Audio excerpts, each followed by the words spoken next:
I'm Richardson Azunu of the University of Ghana Business School, Department of Public Administration and Health Services Management. I'm going to take you through this course for 13 weeks. The course is Political Setting of Administration. And the course is generally about the interface between politics and administration. It's an interesting course. I've structured the course in such a way that the language is so simple that you understand everything clearly and you'll be able to match practice with administrative and political theory.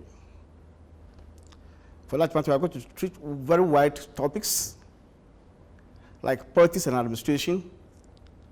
We are going to look at topics like the Constitution and public administration. We are going to look at topics like organizational politics, how organizational politics happens at the workplace. We are going to look at issues like accountability and governance. And we are going to look at the Constitution and public administration. Not forgetting the systems theory, how David Easton applied the systems theory to political decision making. We are going to look at all these things, and at the end of 13 weeks, I hope you will be very happy you went through this course. So let's start with the session 1. Our focus in this first session shall be the concepts of politics and administration. As you have observed, political setting of administration, the two key words over there are politics and administration. And this session we are going to look into the concept of politics and administration, and this is expected to lay a firm foundation for the student to have a clear understanding of the subsequent topics we shall treat in this course. And by the end of the session, I expect students should be able to explain the authoritative model and its revised version, to compare and contrast these two models, and discuss the partnership model of the relationship. This is what I expect the students to do after this session. Topics to be treated over here, specifically nature and scope of politics. We shall look at the nature and scope of administration. We shall look at the public administration as the management of public governmental affairs. So we'll start with nature and scope of politics. Here we are just going to try to understand how scholars perceive or best consider politics to be. So we are going to have 1, 2, 3, 4, 5 definitions of politics. I'll just give the highlight, and I'll let you sort of critically observe the definitions and see whether they rightly feature into what politics really is about. So let's go ahead. Nature and scope of politics. Many scientists have tried so much to find a definition, universal definition for politics, to the extent that it will cover all political activities and behavior. So we are going to consider some of these, and we start with the first one by a German scientist called Otto von Bismarck. He sees politics as the art of the possible. So the first definition we are considering about politics is the art of the possible. What does it mean? It simply suggests that for politicians to be able to discharge their responsibilities effectively, they must be skillful, they must have some ingenuity, they must think around the box before they can discharge their duties very well. This simply means we can continue by saying that the politician should be aware that he holds a certain amount of power, and for that matter, all the promises he makes to electorate must fall within that power that he wields. Because if the promises are over and above the power he wields, and he's not able to satisfy those promises, the electorate will not be happy about his performance. And inevitably, they will vote him out of power. So Otto von Bismarck is telling us that politics is the art of the possible. Let's go ahead. Another political scientist, Austin Randi, sees politics as the governing of man. And what do we say about that one? Simply, we mean that politics is such that there are some who govern and some who are governed. So, for example, when we come to our own world, Ghana, we have the president who governs, and we, the citizens, who are governed.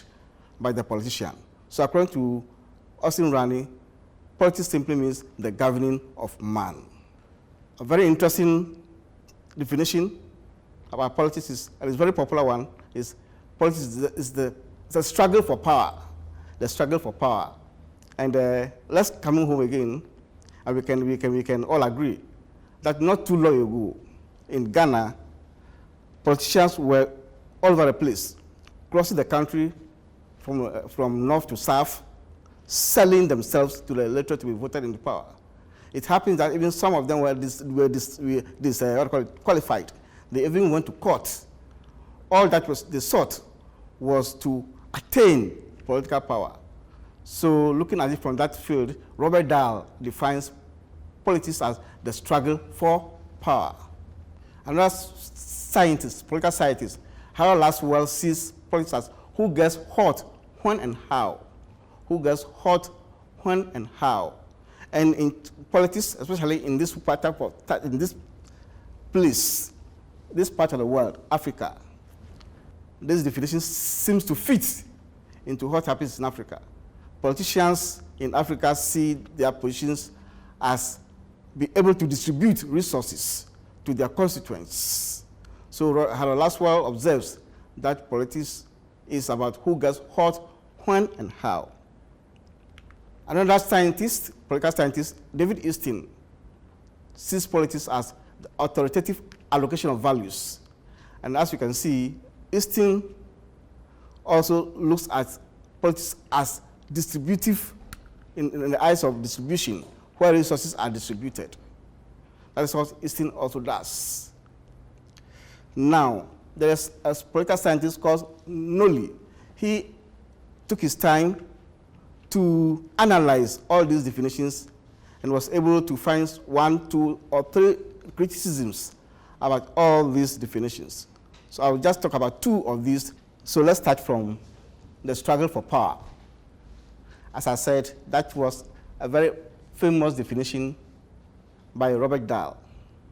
And now there has been some criticism by the political scientist called Nolly. And from Nolly's point of view, the struggle for power is not confined to politics alone. That even everywhere that human beings gather.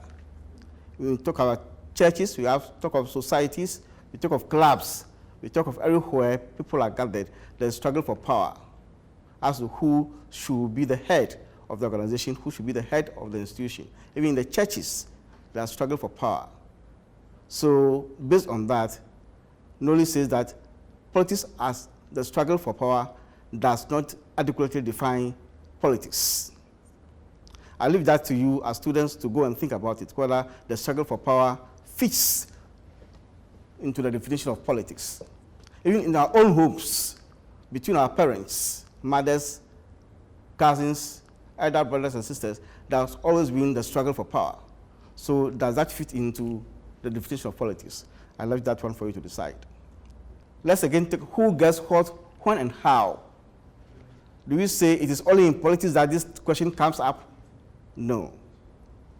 Anywhere 2 people are 3 people are, anywhere people are gathered, this question comes up. Who gets what comes about, who gets what and when. Anytime there's gathering, this question comes about. So you cannot say that this is a correct definition for politics. Now, taking all these criticisms into consideration, Dr. Abulai, who designed this course, provided an operational definition for politics as all those activities, directly or indirectly, associated with the seizure of state power, the consolidation of state power, and the use of state power. What it means is that all power can be exercised anywhere, even in the mosque, in the churches, in the classrooms, but the power that is called the state power, which belongs to the state, the sovereign state. Every activity which involves the attainment of that power, the consolidation of that power, and the use of that power is what is called politics. And I think this operational division fits into all other political activities that we are talking about. Yes, dear students, having had a fair understanding of what politics means, let's consider the second concept, administration. And this topic is on nature and scope of administration. Now, there is a relative concession about what administration is as compared to politics. And anytime administration is mentioned, the word that comes to mind is management.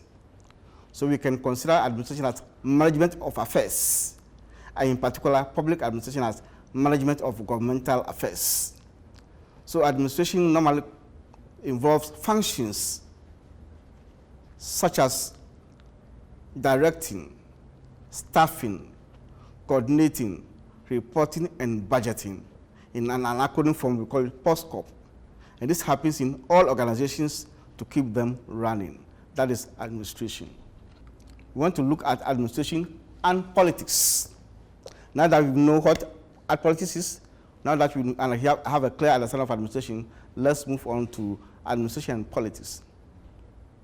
And we are saying in a simple form that when you go to any organization, it's a system of rules graded by authority.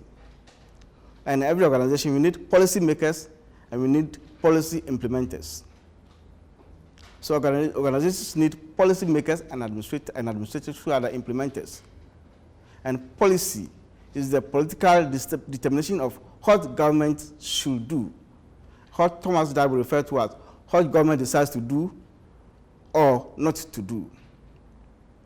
So administration is an instrument of public policy. In view of this, some scholars hold a view that administration and politics remain two separate processes of government, and that their functions are separate, and so they must be considered as two different entities.